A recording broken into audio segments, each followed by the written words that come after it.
Back to my channel. ఈరోజు ఏం జరగబోతుందో తెలుసుకుందామా? ఇంకా ఎపిసోడ్లోకి వెళ్ళిపోతే, కార్తీక్ చూడు దీప, ఖచ్చితంగా జ్యోత్స్న ఈ నిశ్చితార్థాన్ని ఆపడం కోసం నిన్నే ఎరగా వాడుతుంది.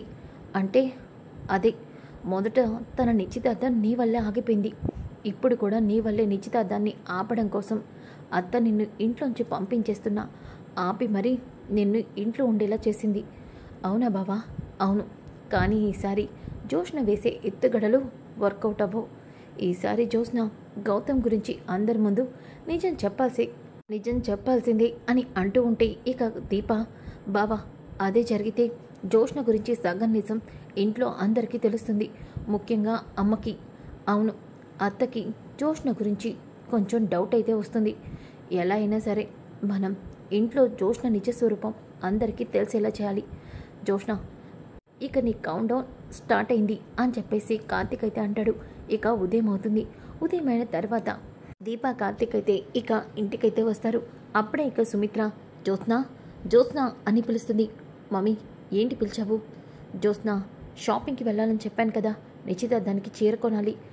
అది కాదు మమ్మీ, అలాంటివన్నీ కూడా నువ్వే చూసుకుంటావు కదా, నేనెందుకు, నువ్వు వెళ్ళి తీసుకొచ్చే మమ్మీ అని అంటుంది. ఇక సుమిత్ర, సరే నేనే వెళ్ళి తీసుకొస్తాను, ఏవండి నన్ను షాపింగ్కి తీసుకెళ్ళండి అని చెప్పేసి అంటుంది.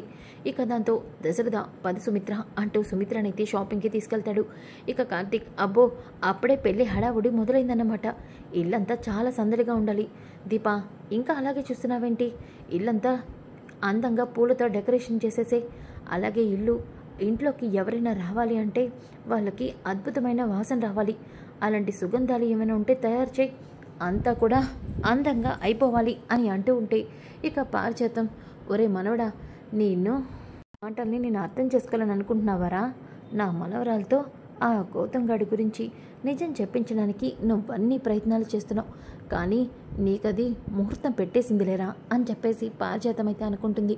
ఇంకా ఒక పక్కన జ్యోత్స్న, గ్రాని బయలుదేరదామా అని వెనకాలే అప్పుడే కార్తీక్, అదేంటి పెద్ద మేడం, మీరెక్కడికైనా వెళ్తే డ్రైవర్ని నన్ను తీసుకుని వెళ్ళాలి కదా, మరి మీరే వెళ్ళిపోతున్నారేంటి?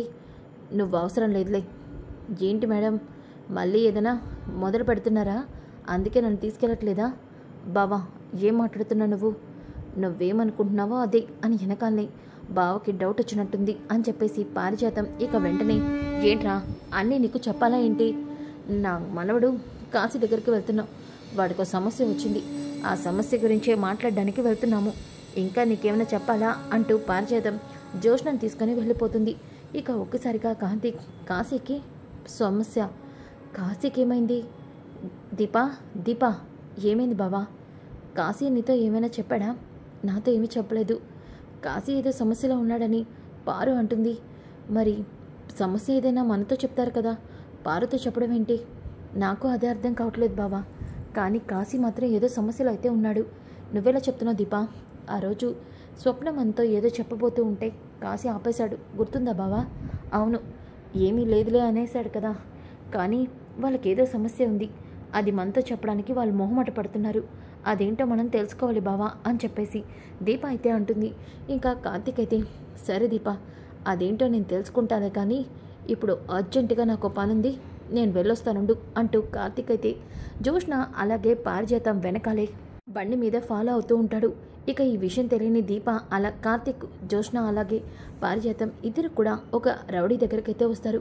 ఇక పారిజాతం, కార్తీక్ గడేమీ మనల్ని ఫాలో అవ్వలేదు కదా గ్రాని, బావా ఫాలో అయితే మనకు కనిపించేవాడు కదా, వాడి మధ్య జిత్తులు మరి నక్కల అయ్యాడే, ఎక్కడ ఏమోనున్నాడో కూడా తెలీదు గ్రాని, బావని ఇంట్లోనే చూసాం కదా మనం, ఎందుకు నీకంతా అనుమానం? అది కదే, నా అనుమానం నాది, ఒకసారి ఉండు అంటూ అటు ఇటు చూస్తూ ఉంటుంది. ఇక కార్తీక్ అక్కడే ఒక చెట్టు వెనకాల దాక్కుంటాడు. అమ్మపారు, నేను నీ వెనక వచ్చానో లేదోనని భలే వెతికేస్తున్నావుగా, అడ్డంగా దొరికారు, మీరేదో ప్లాన్ చేస్తున్నారని అర్థమైపోయింది, ఇక మీ పని నా చేతిలో అయిపోయిందిగా అని కార్తీక్ అయితే ఇక తన జాబ్లో ఉన్న మొబైల్ని వెంటనే తీస్తాడు. ఇంకా ఒక పక్కన జ్యోత్స్న, చూడు నేను చెప్పినట్టు నువ్వు ఇదిగో ఈ ఫోటోలో ఉన్న అమ్మాయిని కత్తితో పొడవాలి. మేడం, ఇది నాకు చాలా చిన్న విషయం. ఏయ్, అప్పుడు కూడా అంతే, ఇది నాకు చాలా చిన్న విషయం అంటూ దాని చేతిలో చావు దెబ్బలు తిన్నారు అని వెనకాలనే, మేడం ఆ రోజంటే ప్లాన్ లేకుండా వెళ్ళాను, అందుకే అలా అయింది. ఈసారి పక్కా ప్లాన్తో వెళ్తాను మేడం. ఖచ్చితంగా తనని పైకి పంపించేస్తాను. అవునా? సరే, తేడా రాకూడదు అని వెనకాలనే ఇక పారిజాతం వాడు వెళ్ళిపోగాలని, ఏంటి నువ్వు ఆ దీప కార్తీక్తో గౌతమ్తో నిశ్చితార్థాన్ని ఆపేలా చేస్తానని చెప్పావు కదా, మరి దీపని చంపడం ఏంటి? నువ్వు అసలు ఏం చేస్తున్నావే జ్యోత్స్న? ఒక సమస్యలోంచి బయటపడటం కోసం ఇంకొక సమస్యని ఎత్తిన వేసుకుంటున్నావేంటి అని వెనకాలనే, గ్రాని నీకు పూర్తిగా తెలీదు, అందుకే అలా మాట్లాడుతున్నావు. నేను వాడిని దీప మీద అటాక్ చేయమని చెప్పాను అంతే, అంతేగాని దీపని నిజంగా చంపేమని చెప్పలేదు. అసలు ఇప్పుడు అదంతా చేయాల్సిన అవసరం ఏముంది? గ్రాని నీకు బావ సంగతి తెలిసిందే కదా.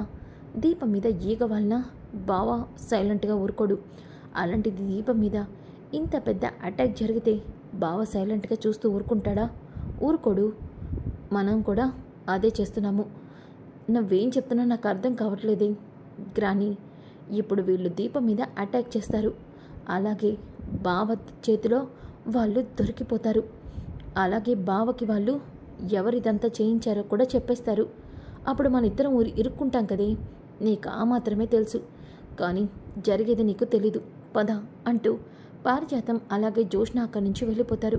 ఇక కార్తీక్, అబ్బో చిన్న మరదలు ఏం ప్లాన్ చేసిందో పారుకి అర్థం కాలేదనుకుంటా, కానీ నాకు బాగా అర్థమైంది అని చెప్పి కార్తీక్ అయితే అనుకుంటాడు. ఇంకా ఒక పక్కన కార్తీక్ జ్యోత్స్న అక్కడికి వెళ్ళేలోపై నేను ఇంటికి వెళ్ళిపోవాలి, లేదంటే ఇదంతా నాకు తెలిసిపోయిందని జ్యోత్స్నకి అర్థమైపోతుంది అంటూ కార్తీక్ అయితే ఇక అక్కడి నుంచి బయలుదేరి వెళ్ళిపోతాడు. ఇంతలోకి ఒక పక్కన దీప అయితే అన్ని వంటలు చేసేసి ఇక డైనింగ్ టేబుల్ మీద సర్దుతూ ఉంటుంది. ఇంతలోకి అప్పుడే సుమిత్ర షాపింగ్ చేసుకొని ఇంటి దగ్గరకైతే వస్తుంది. రాగానే ఇక శివనారాయణ అలాగే పారిజాతం ఇక అందరూ కూడా హాల్లోకి వస్తారు. ఇక రాగానే సుమిత్ర, జ్యోత్స్న ఇదిగో నీకోసం నేను సెలెక్ట్ చేసిన శారీ. మమ్మీ నువ్వు సెలెక్ట్ చేస్తే అది చాలా బాగుంటుంది, చూడాలా ఏంటి అని వెనకాలనే ఇక సుమిత్ర శారీ తీసి చూపిస్తుంది. మమ్మీ ఈ కలర్ అంటే నాకు అస్సలు నచ్చదు, కానీ మీ అమ్మకి కలర్ అంటే చాలా ఇష్టం కదా అని దశరథ అంటాడు.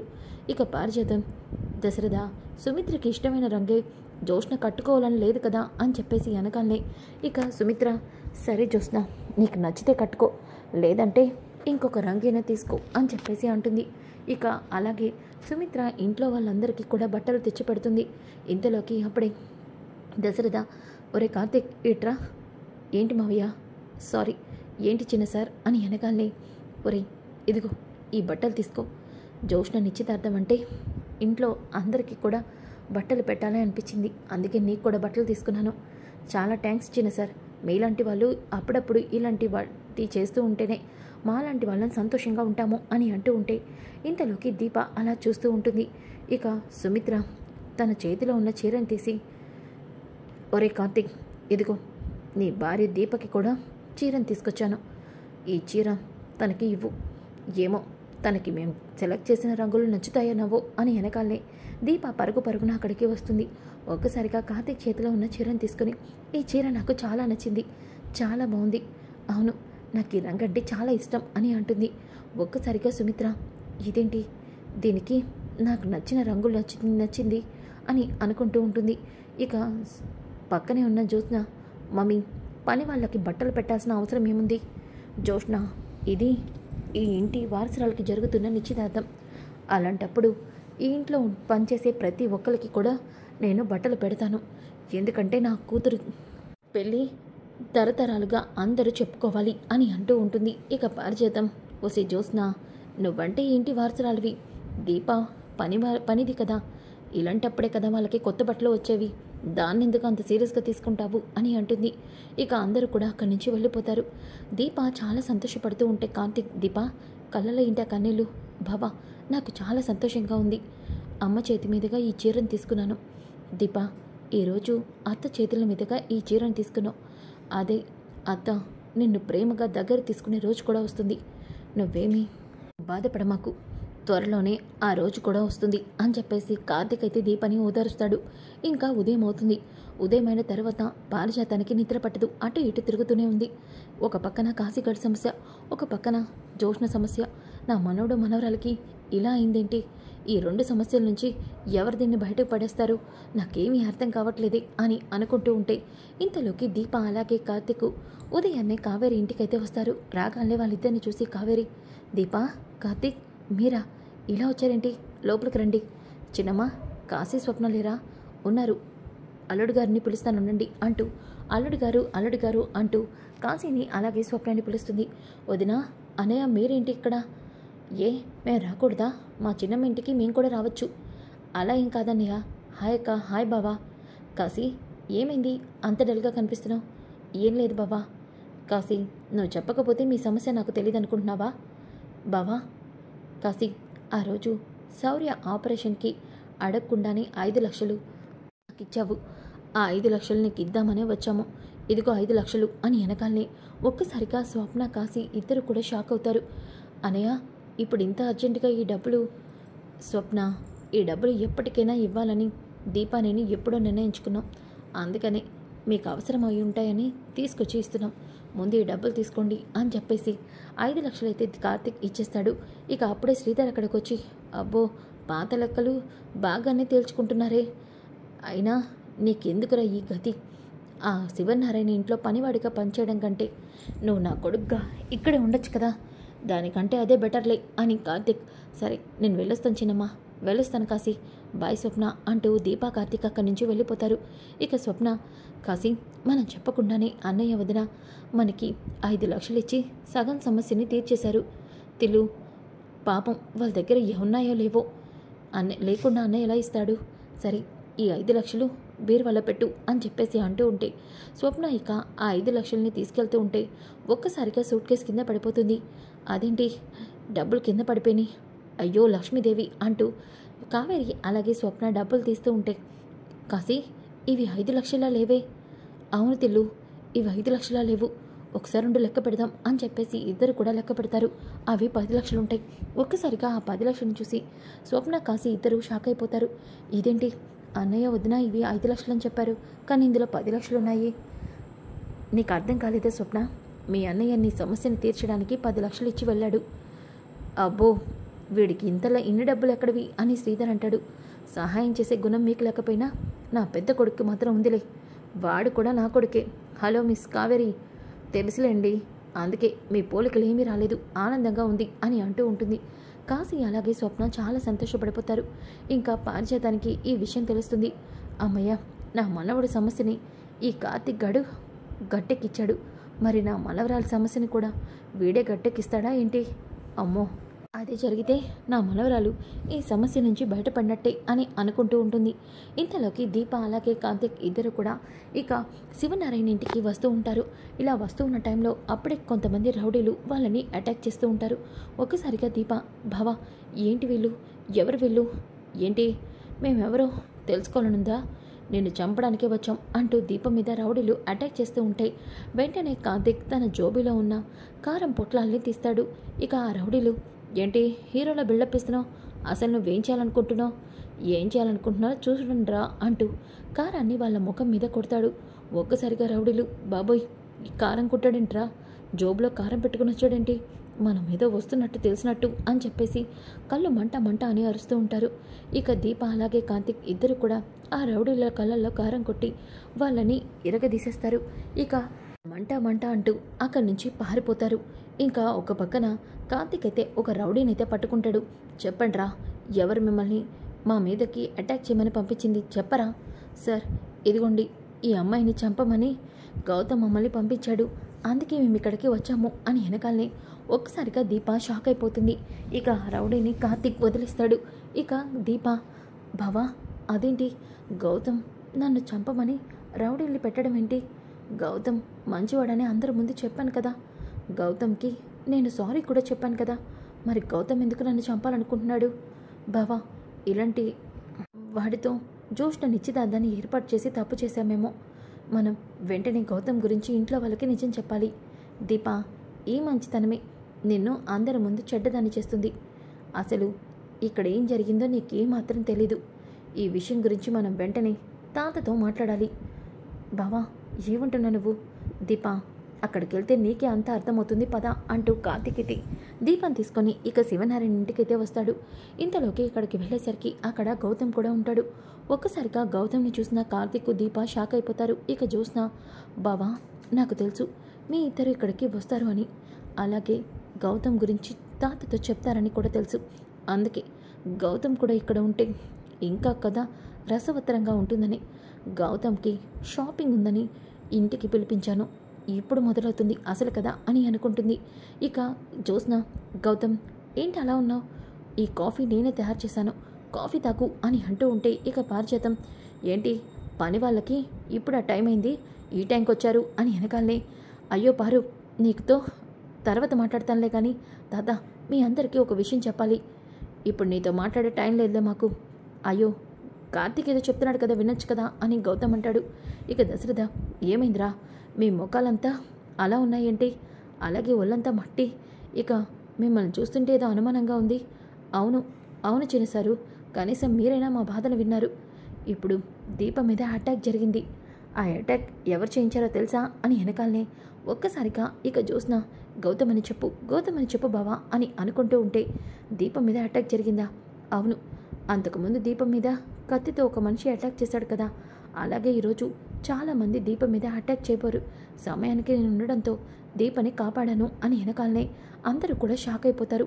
ఇక గౌతమ్, అదేంటి అప్పుడు దీపం మీద అటాక్ చేయించింది నేనే, మరి ఇప్పుడు దీపం మీద అటాక్ చేసింది ఎవరు అని అనుకుంటూ ఉంటే ఇక శివనారాయణ, ఇప్పుడు అదంతా మాకెందుకు చెప్తున్నావు? పెద్దసారు, ఎందుకు చెప్తున్నానంటే దీపం మీద అటాక్ చేసింది ఎవరో కాదు, మీకు జ్యోత్స్నకిచ్చి పెళ్లి చేయాలనుకుంటున్నారే గౌతమ్, అతనే అని వెనకాలనే అందరూ కూడా షాక్ అయిపోతారు. ఇక పారిజాతం, మన ప్లాన్ వర్కౌట్ అయింది అంటూ పారిజాతం జ్యోత్స్న వైపు చూస్తుంది. ఇక సుమిత్ర అలాగే అందరూ కూడా షాక్ అయిపోతారు. ఇక గౌతమ్, కార్తీక్ ఏం మాట్లాడుతున్నావు నువ్వు? నేను దీపం మీద అటాక్ చేయించడం ఏంటి? మీరేదో రాంగ్ ఇన్ఫర్మేషన్తో వచ్చినట్టున్నారు. బ్రో, నేను కరెక్ట్ ఇన్ఫర్మేషన్తోనే వచ్చాను, మీరు నేను మాటలు చెప్తే నమ్మరనే, ఇదిగో వీడియో కూడా తీసుకొచ్చాను, కావాలంటే చూడండి అంటూ వీడియోని చూపిస్తాడు. ఒక్కసారిగా అది చూసి శివనారాయణ అలాగే అందరూ కూడా షాక్ అయిపోతారు. ఇక జ్యోత్స్న అయితే, అమ్మ బాబోయ్ బావేంటి డైరెక్ట్గా వీడియోని తీసుకొచ్చేశాడు అని చెప్పేసి, తాత అంటే గౌతమ్ అని వెనకాలనే ఇక వెంటనే శివనారాయణ, ఏయ్ గౌతమ్ ఏంటిదంతా? అయ్యో తాతయ్య గారు, నిజంగా నాకేం జరుగుతుందో తెలియట్లేదు, అసలు వాడెవడో కూడా నాకు తెలీదు అని వెనకాలనే ఇక కార్తీక్, తాత గౌతమ్ చెప్తుంది నిజమే, పాపం గౌతమ్కి ఈ వీడియోలో ఉన్న అతను అస్సలు తెలీదు అని అంటాడు. ఒక్కసారిగా జ్యోత్స్న అలాగే పారిజాతం షాక్ అయిపోతారు. ఇక దశరథ, ఏంట్రా కార్తీక్ ఏమంటున్నావు నువ్వు? మరి దీపం మీద రౌడీలతో అటాక్ చేసింది ఈ గౌతమే అని చెప్తున్నావు, మరి ఇప్పుడు వీడు కాదు అంటున్నావేంటి? మావయ్య, గౌతమ్ కాదు, నిజానికి దీపం మీద అటాక్ చేయించింది ఎవరో కాదు జ్యోత్స్నే అని వెనకాలనే అందరూ కూడా షాక్ అయిపోతారు. ఇక జ్యోత్స్న, చాలా బాగుంది బావా, ఇప్పటి వరకు దీపం మీద అటాక్ చేయించింది గౌతమ్ అని చెప్పావు, ఇప్పుడు నేనని చెప్తున్నావు, ఇంకాసేపు అయితే మా మమ్మీ అంటావేమో. చూసావా మమ్మీ ఈ దీప బావతో ఎలా నాటకాలు ఆడిస్తుందో? ఏ దీప, అందుకే చెప్పాను ఈ నిశ్చితార్థం పెళ్ళి అయ్యే వరకు నువ్వు ఇంట్లో ఉండకూడదని. చూసావా అప్పుడే మొదలు పెట్టావు నిశ్చితార్థం ఆపడానికి, ఎన్ని మాయ మాటలు చెప్తున్నావు అని వెనకాలనే ఇక కార్తీక్, అత్త పాపం దీపనెందుకు అమాయకురాలు, తనని ఎందుకు అలా ఇబ్బంది పెడుతున్నావు? నిజాలేంటో మీకు కూడా తెలియాలి కదా, జ్యోత్స్న కూడా పాపం బాగా ఎదురు చూస్తున్నట్టుంది. సరే ఆలస్యం ఎందుకు, చూపిస్తూ ఉండండి అసలు దీపం మీద ఎవరు ఈ అటాక్ ప్లాన్ చేశారో, అసలు ఎవరిది ప్లానో మీకే చూపిస్తానుండండి అంటూ కార్తీక్ అయితే జ్యోత్స్న పారిజాతం రౌడీతో మాట్లాడిన వీడియోని కార్తీక్ శివనారాయణకి అలాగే జ్యోత్స్నకి అందరికీ చూపిస్తాడు. ఒక్కసారిగా అది వీడియో చూసి అందరూ షాక్ అవుతారు.